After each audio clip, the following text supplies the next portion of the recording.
The urge for happiness is fundamental to our soul nature. The consequence is unavoidable attachment. And when the mind is attached, the consequence is desire. And when there is desire, on its fulfillment there is greed, and on obstruction there is anger.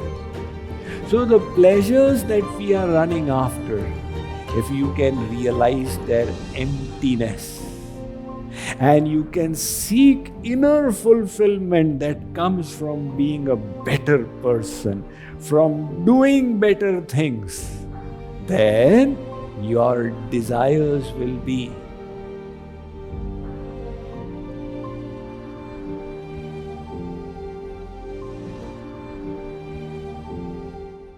Why do we start contemplating happiness anywhere? Why does this chain of thought arise? I will get happiness from there. That is our soul nature. The soul is a part of God. The soul is a tiny fraction of the Supreme Divine Personality. Mamaivansho jivaloke jiva bhutas sanatanaha. The Bhagavad Gita, Arjun, all the souls in the world are tiny fragmental parts of God. And that God is an ocean of bliss. Anando brahmeti vyajanat. So we are all little fragmental parts of the ocean of bliss. And every part is naturally drawn to its source. Just like the earth pulls its little parts. So we are all pulled by God, who is the ocean of bliss. We experience that pull in the form of the urge for happiness. So the urge for happiness is fundamental to our soul nature. Nobody, meaning nobody, can avoid this. They may be saints, even they experience the urge to be happy. Because that is our nature, based on the circumstances, somewhere or the other, or based on our past sanskars, tendencies carried forward from past lives, somewhere or the other we start this contemplation process. There must be happiness. And now when we revise it again, there is happiness, there is happiness. The consequence is unavoidable attachment. And when the mind is attached, the consequence is unavoidable desire. And when there is desire, it is unavoidable that on its fulfillment there is greed, and on obstruction there is anger. So our nature is unchangeable, the nature to seek happiness. And when that nature exists, definitely somewhere or the other the contemplation will begin. This whole chain will take place. Since we can't change this nature of seeking happiness, how do you dismantle all these afflictions? Because the urge for happiness will lead to attachment. Somebody is getting attached to alcohol, something else. Dismantling them is not as easy as people assume.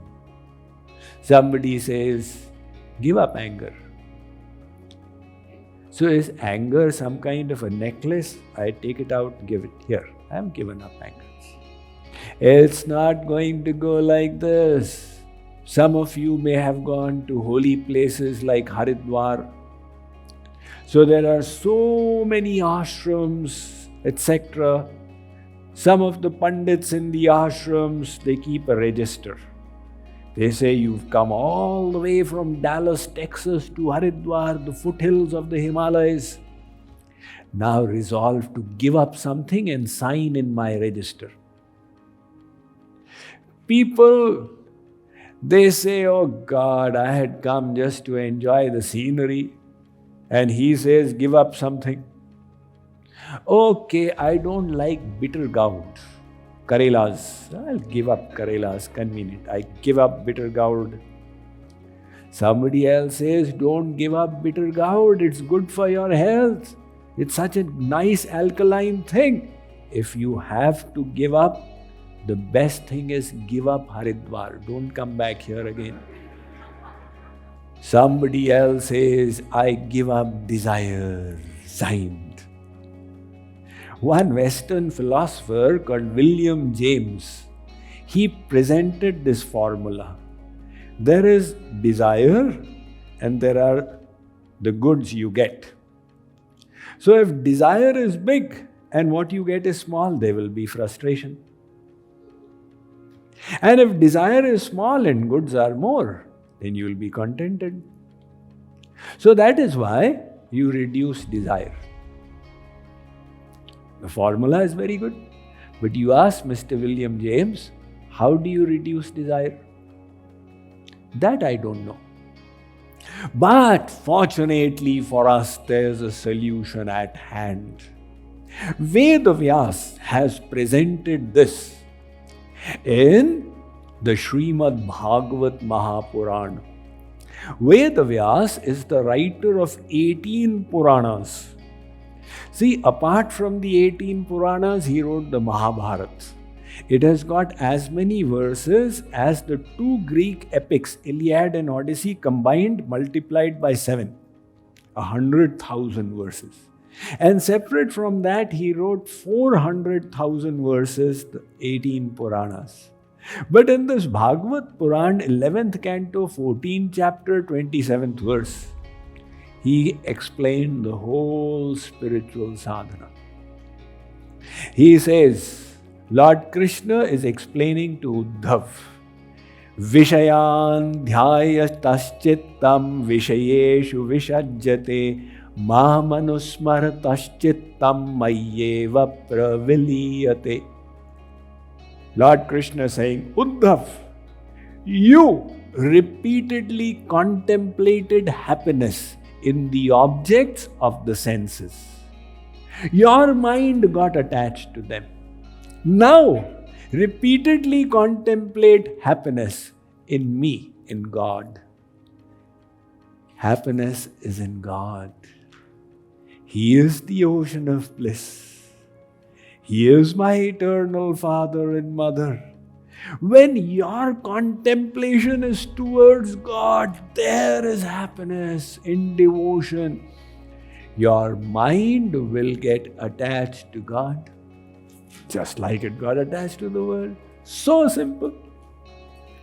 And when it is attached to God, the desire you experience will be holy, will be sacred. I wish to see God. I wish to reach His lotus feet. I wish to hear His glories.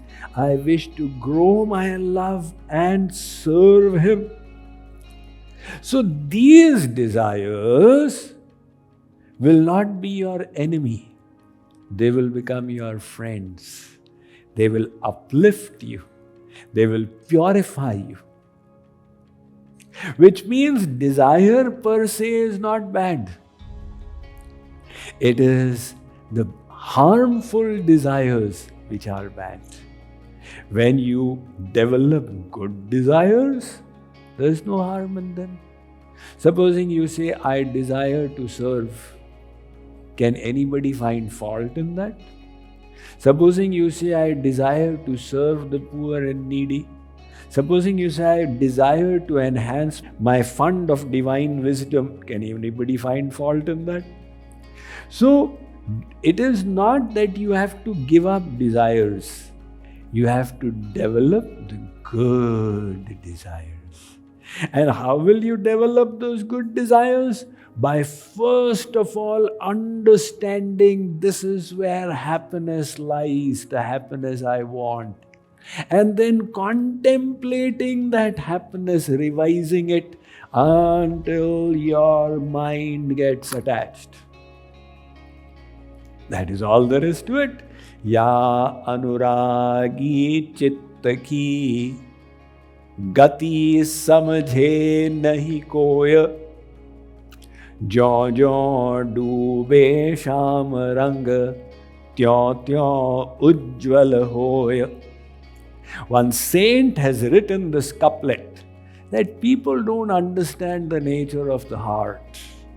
As the color of Lord Krishna falls on it, Krishna's dark color, the heart becomes more and more brighter and resplendent. When the color of God falls, your heart doesn't get soiled by it, it gets purified by it. So, nobody is asking you to give up desires for God. The saints also had them. You think the saints were desireless? If they were desireless, they would just sit down doing nothing. But they were even more active than us. See, look what this saint is desiring. He Deva he Dayata he Bhuvanaika Bandho He Krishna he Chapala he Karunaika Sindho He Nath he Ramana he Nayanabhirama Ha ha Kadanubhavita Sipadam Drishur me. Oh Lord Krishna, my eyes are yearning to have a glimpse of your divine form. Please bestow your darshan upon me. Such an intense desire, but for the right thing. That's all there is to it. So, with your intellect, realize what is the nature of worldly happiness. There is one happiness which is like prayer. It is like sweet nectar today, but in future it becomes like bitter poison. There's another happiness that the Kathopanishad classifies as Shreya. It is like bitter poison today, but it becomes like sweet nectar tomorrow.